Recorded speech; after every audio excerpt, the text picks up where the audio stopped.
bounty duelist for this event here. For those of you who attend YCSs, if you ever get paired up against a bounty duelist, if you manage to take them down, you can win 2 packs to take on top of your bonus for entry. And Juho has not been handing them out at all. He is X11, I think. Yeah, so only losing 1 duel. So as the bounty duelist, there is a extra layer of pressure for Emilio here as we go into this top 64 game. He's won the dice roll and he's beginning with a Fenrir, searching a Fenrir. Kashtiras offers so much value in Vanquish, so not only is Fenrir just a good monster, but also because it's a relevant attribute in that it's Earth, it gets another copy of itself, which gives you the added utility of all of the reveals for the Vanquish Soul monsters to get their extra bonus power effects when revealing different attributes in the hand. Could we be in the end phase? Yeah, that's a good question, because he just activated a furniture for no reason, right? So it must be the end of the turn. But that's kind of concerning if you're Emilio. Was that really it? Let's see. Does he play a ton of hand traps? Yeah, he plays a lot. He does, yeah, a lot of hand traps. So the most important one is going to be Ash Blossom. That's the most important one against Labrynth. That's it. Yeah, Emilio just Fenrir passed. And this is a great opening by Joe instead.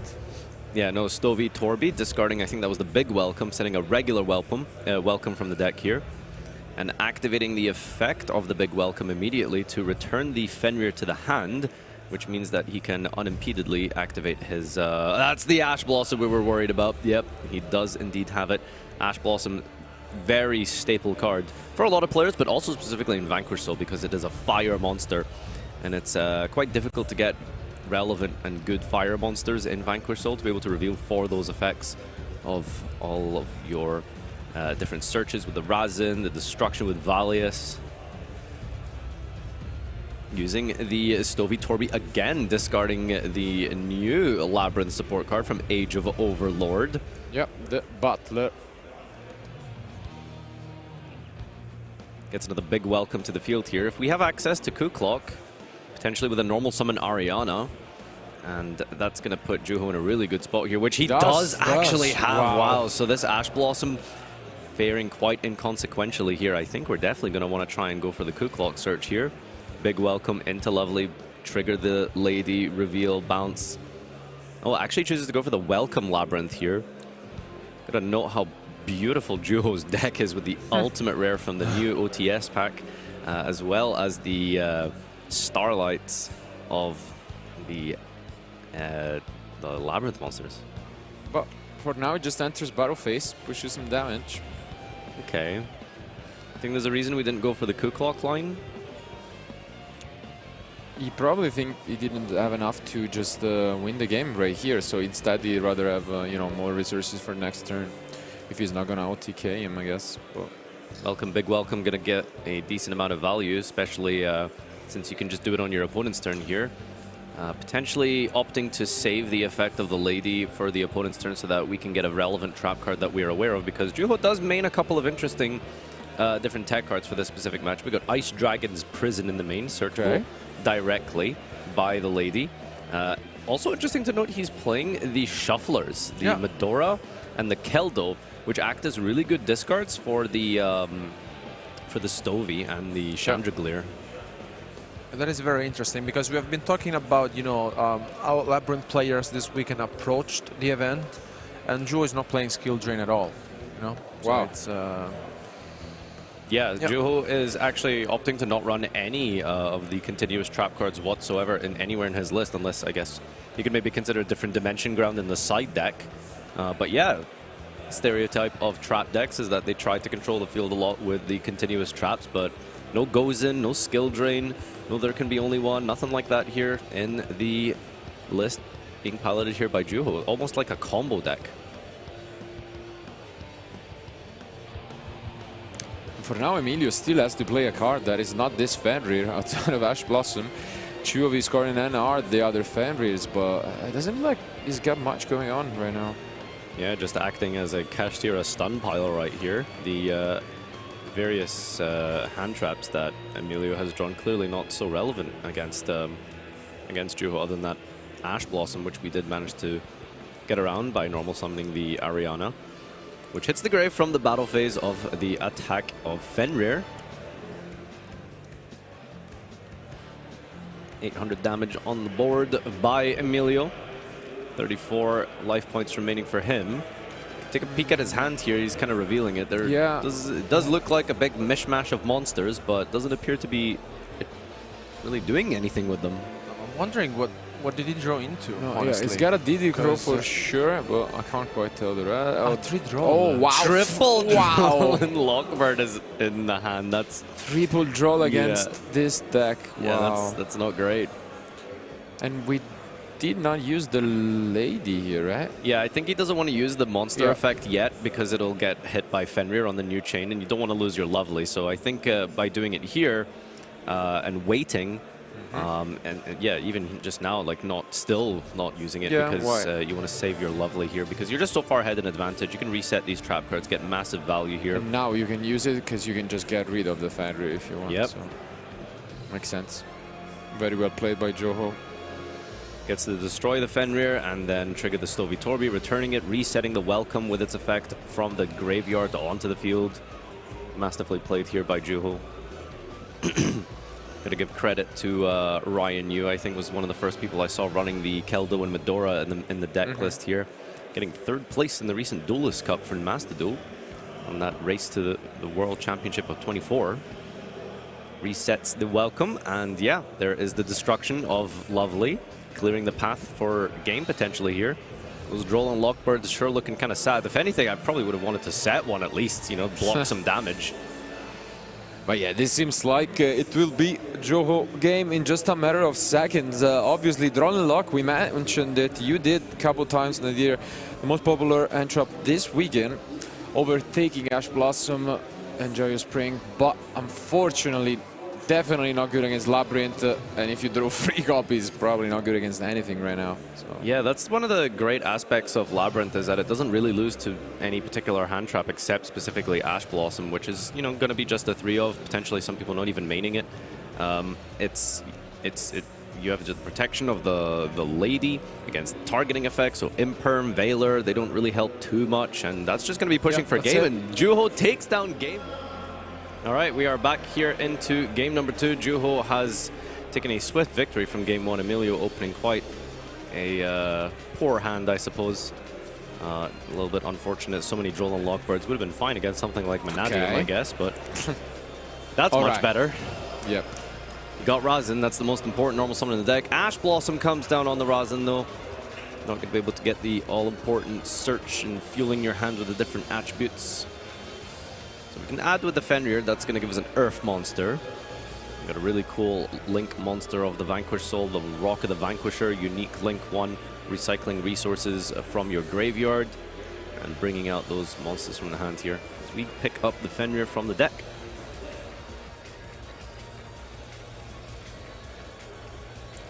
Do we have more, or are we just going to see, as you mentioned, the Rock? The Horus engine still not being put to display here. Oh, there it is. Okay. Never mind. Yeah, we've got him setting to search out the King Sarcophagus from the deck. And I wonder what the real strategy is with the Horus cards. I'm curious what they actually offer your Vanquish Soul. Maybe Emilio will demonstrate to us just how good the synergy is. But the King of Sarcophagus is searched, the most important card for the Horus engine here. And if you have that on the field with a graveyard, you can facilitate a lot of free big bodies. Do we have any interesting rank 8s at all in the list here? I'm seeing a Dingirsu, Hope Harbinger.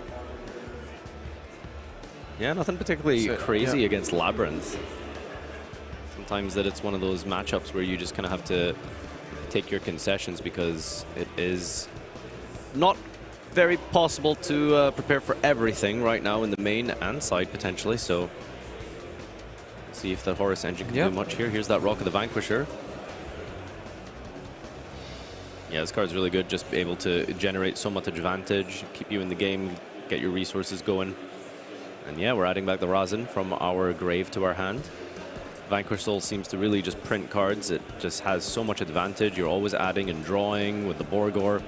There's a good way to grind, especially against Labrynth, which you're going to need, because Labrynth is a deck that also facilitates so much protection and so much longevity with the recycling and the constant reusing of the same trap cards with things like Lovely, tutoring out of the deck with the Lady.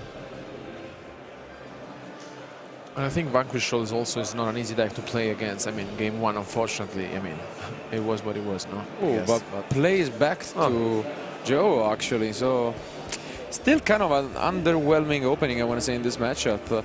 And not so much from Joe, who started things off with Extravagance. Yeah, Pot of Extravagance is a card of choice over the pot ratios, if we could take a look at the deck list here. So you do have the option to play 3 Pot of Extravagance or 3 Prosperity. And it looks like completely not actually running the Prosperity. Yeah, I was wondering because we saw a previous Labrynth player earlier in the day yesterday, and they were actually opting to run Prosperity over Extravagance.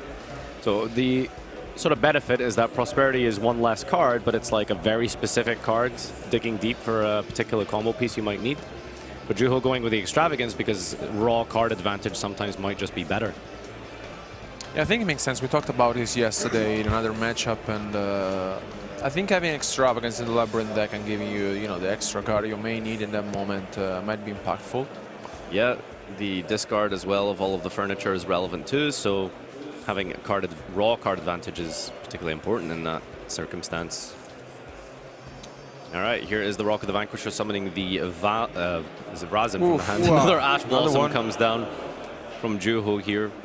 Emilio is kind of struggling to get some engine going. What did we pick up with the Ariana? Big welcome. We got big welcome. Yeah. You're choosing not to use the Fenrir. It's interesting. Exactly. Okay, now he does on the Ash Blossom though. So could have used it before. Yeah, that goes face down. Joe is still holding a lot of cards, and yeah. Oh, I like that he plays the field spell. Okay. That's cool. Yeah. Yeah, he kind of telegraphed it because he was about to activate a card in the zone earlier on, and now we see, okay, the Butler once again. Yeah, Butler being activated from the hand here allows you to set a trap from your hand, and then you can actually use it on the same turn. Which is great, honestly. Yeah. Is there no response, it seems, from Emilio, although he's playing both Ash and Bell? Yeah, no response. Wow.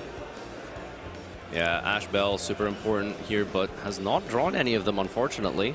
And now we get, Now we get the field spell. Exactly. That's going to be a really good grind game. Getting a card popped every single turn on resolution, really strong. We're going to go for the Chandragleer from the deck here. This is going to bounce immediately to the hand, trigger the field spell, pop, and then we can go for the Chandragleer, discard, and potentially go for some more setups. Thinking about which one to get rid of, most likely. Okay, the Rock. Okay, the Vanquisher acting as a great resource loop for the Vanquish Soul deck, so dealing with that immediately makes sense. Looks like we hard drew the Lovely there. Yeah. That's unfortunate. Not really the one you want to be seeing in your hand, but it's fine. You can just get it out of your hand with a furniture piece and then bring it back eventually. Big welcome does also summon from grave. So that's going to be able to be just fine for Juho here. So I think we've got a welcome and a big welcome set here with the field spell in a decent spot by Juho. That's the thing with Labrynth. Sometimes it doesn't look like you have a lot. You might have like 1 or 2 set cards, but just that by itself can really sort of snowball into like multiple triggers. You get a pop-a card, you get a recursion of the Chandragleer or another furniture piece from the graveyard. And then a plus of an Ariana or something, suddenly 2 cards becomes 4 into 5, and the disparity is widening for Emilio here, though, as we pick up another card. Let's see if we can do anything with maybe a Mad Love or another Razin normal needs summon. something here, because otherwise he's in trouble. Yeah, he's going for, once again, for the Rock of the Vanquisher.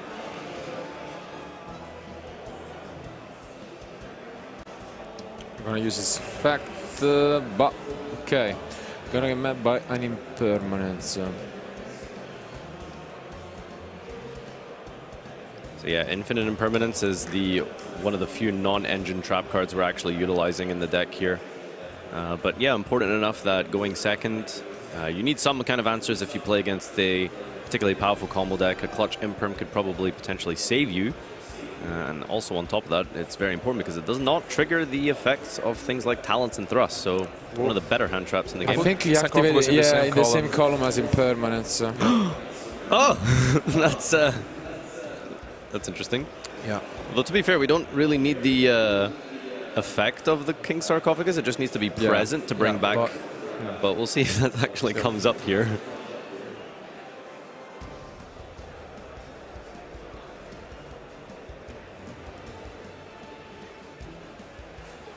Yeah, resolution, we're going to go welcome, special summon out of the deck here, and we'll see if we go Ariana into a Kuklock or something. Yeah, all right, we're going to destroy with the field spell. Welcome does trigger, or rather the Labrynth triggering off of the welcome. Yeah, and this is a great interaction. As you can see here, we get so much stuff back, as Nadir was saying. Two face-down cards might not look that threatening, but in this deck they can generate a lot of advantage. And this is what we are witnessing here. As you mentioned, it looked like he only has 2 back rows, but then it was not really, you know, that... just turns into a lot by Yeah, itself. because he also has the big welcoming grave, which acts kind of like a compulsory evacuation device. And then, yeah, this is a lot. Destroys the King Sarcophagus. I'm going to keep calling it Gold Sarcophagus. Destroys the King Sarcophagus. And yeah, as you mentioned, the big welcome is also another resource here. This is looking like a really, really strong commanding position by Juho. Yep. Masterfully played to perfection and is holding down the field really well. Just not letting Emilio stick anything.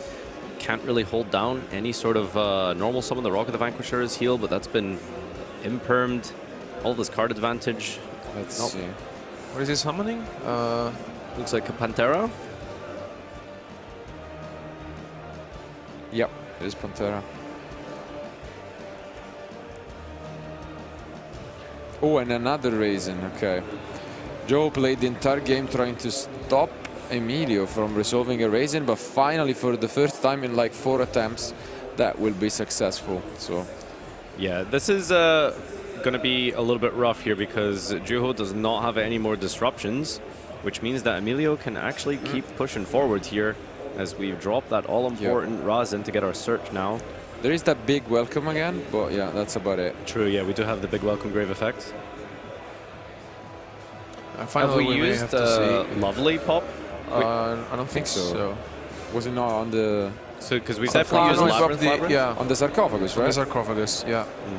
Because with the Labrynth, he just Pop a defender, right? and then the sarcophagus. yeah. Okay, yeah, so no other cards to be played here from Juho other than a bounce, which against the deck that doesn't really go into the extra, returning a card to the hand isn't really that incredible. Sort of trading without really gaining much from it here. We are getting the heavy Borgor out of the deck, it looks like. Okay, now we're using the fact. Columns, they matter, and here is again the reason trying to destroy that Lovely, it seems. Yeah, revealing 2 from the Razin gets to destroy in the same column. We're going to chain here to special summon out the Lady from the hand. I think Juho's debating whether or not he wanted to bounce his own Lovely there, but choosing to not and let that resolve. Yeah, and at this point he just does this so that he's guaranteed having, you know, still that interaction with the big welcome, but it's an interesting spot. Also, Emilio knows that he really needs to push through here. He cannot allow Juho to get another, you know, very consistent turn. Yeah, Juho is still sort of in here with the advantage, I think. We do have follow-up if necessary, so we do have to try and get rid of all of this with potential Zeus play. Yeah, I think he's going for the Zeus play. Yeah, I mean, maybe just swings over the Lady, and then Memphis Drew overlays for the Zeus. It's particularly important here because the Zeus cannot be targeted, and I believe the big welcome grave effect does target. Yeah, the Baguska cannot be, yeah. So if we just simply attack into the defense position Ariana, fulfilling the activation request, or rather the summoning condition of Zeus, you can go into Zeus, immediately rip apart the field here. You will probably get bounced away from the big welcome, Exactly. but you've gotten rid of the super important field spell and the lovely. You can also chain it on your own card potentially, right? Yeah. You could do it on the Ariana. Because you're not really too worried about Zeus staying on the field, right? It is just a body. It's only got one material. Yeah. Did he? I think he did target the Ariana. Yeah, he did. I like it. Ariana. I like it. It's even better, I guess. So Ariana returns to the hand here. Another resource loop that Juho has available. We can normal summon Ariana. We've got the Chandelure in the hand that was returned previously. Normal summon the Ariana. And yeah, I think a Coup Clock play might be looking really nice here. Yes. And that was a really good spot by Joe, again, returning the Ariana instead of the Zeus. And It was a good catch, yeah. yeah. He didn't really need to bounce back the Zeus again. And now he can get to do quite a bit, actually. Yeah, Huge turn here. Activate the effect of the Coup Clock. Now we can use traps on the turn that it's set. We've got the Chandelure discarding Veiler. Gets to go for Big Welcome. Big Welcome bring back Lovely, Pop, and trigger Ariana. We are off to the races. Juho, despite getting an entire field sent away from Zeus, still in a commanding spot right now. Let's see if there is a response from Emilio. It doesn't look like it. And then you can get even the Lovely and get rid of most of what we are seeing here from Emilio. What a showcase from Juho, honestly. Yeah, this is a masterclass in Labrynth, taking advantage of all of the... Oh, do we have a third? No, okay. No Snowy Torby as well to trigger. But yeah, Welcome gets to reset itself. Chandelure gets itself back to the hand. There's another resource and follow-up. And we get to remove a card from the field. Most likely going for the Zeus. And then on top of that, Lovely can then reset the Big Welcome if you want. Yeah, crazy. Yeah, that's the thing with Labrynth. It never really seems like it's super threatening. You know, a monster and a set card can just turn into so much just by itself. And that's what Juho is doing here. Yeah, amazing execution here by Joe, once again turning everything around, and with just one card now we're back to 6 cards in total for Joe. This is looking very one-sided. Yeah, usually goes for the infinite impermanence reset. That's that's cool. Yeah, because he keeps the compulsory effect once again, and yeah, this is so much. What a show off, honestly. I mean, I like it. Let's see, Emilio needs a miracle. Maybe the way to start things off could be a Feather Dust or a Lightning Storm, but even then, not looking too promising. We need to get rid of the back row because if we normal summon, it's not really going to stick because of Lovely. And there's not too many ways to extend here because we've lost our King Sarcophagus. Small World. Okay. Okay. Which at least is something to begin with. It's kind of a cool card in Vanquish though because there's a lot of bridges that it offers you because you have so many different types and attributes and monsters, etc., etc. It just connects really well from monster to monster, but I think one of the main issues with Small World is that it removes a card. You do go -1, and you do really need the card advantage in this deck just because of you need those multiple attributes to trigger those powerful effects. But at the same time, it is really, really important to get to Razin. Yeah, and this is the 3rd copy actually. Yeah. We knew about the Burger, which means that this impermanence can be dodged, but then we're still kind of in trouble. Let's see. Yeah, expecting the Burger as it's mentioned. And there's a Lovely. Yeah, you cannot respond to normal trap cards from the Lovely effect. Good attempt, but unfortunately, yeah, this not work out for Emilio. Any normal trap card, right? Yeah. Your normal trap card affects, yeah. That is such an incredible added bonus of Lovely. Because it protects you from Ash Blossom, it protects you from any response to your Big Welcome and Welcome. Obviously, getting to that point is, you know, that's the whole purpose, is like, can we get to a Lovely on the field, which usually involves going down the path of a Welcome or Big Welcome, but once it's on the field, you really get that engine rolling. It's a trap deck that's got so much resilience towards it. Sometimes even like a Duster might not actually do as much as you think it does against Labrynth. You have so many resources in the grave. The monsters themselves are really well protected. And this is great. He chains to the burger, so he cannot resolve, and now he gets to destroy a card of the end from Emilio. It's a free draw as well from the Ariana, which then can set from directly from the hand, and actually hits the Borgor here. And he only has Ferry, right? Yeah. No, I think... Doesn't it? Outside of the Raisin, yeah. That's it. That's about it, and I don't think that's good enough, so... Fenrir Raisin is all we've got left. Into a welcome on this Fenrir summon, discarding the Coup Clock to special summon out of the deck here. This was a Labrynth masterclass by Joho, and it seems like he is just moments away from claiming his top 30 shoot spot. I'm curious about this though, because you do get to Fenrir banish the Lovely here, don't you? But he went for the Coup Clock, so you have another impermanence, I think, now. Yeah. Yeah. A second impermanence being activated on the same turn. Is, in response, insane, you get the Lady to then Brutal. get more trap cards from your deck here.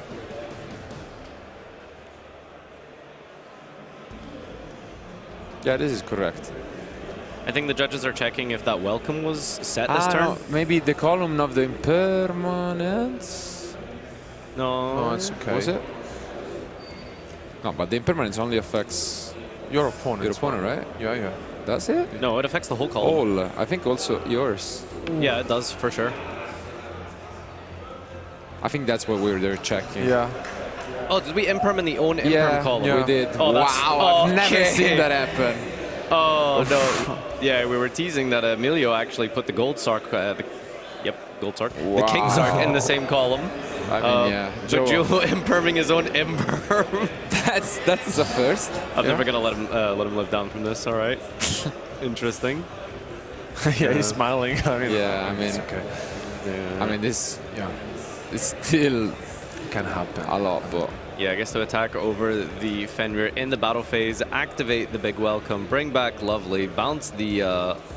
Okay, gonna go for yeah. Of course, the Lovely was banished face down, but attack directly. That is game exactly 2900. Takes it down. Emilio, unfortunately, defeated in his first.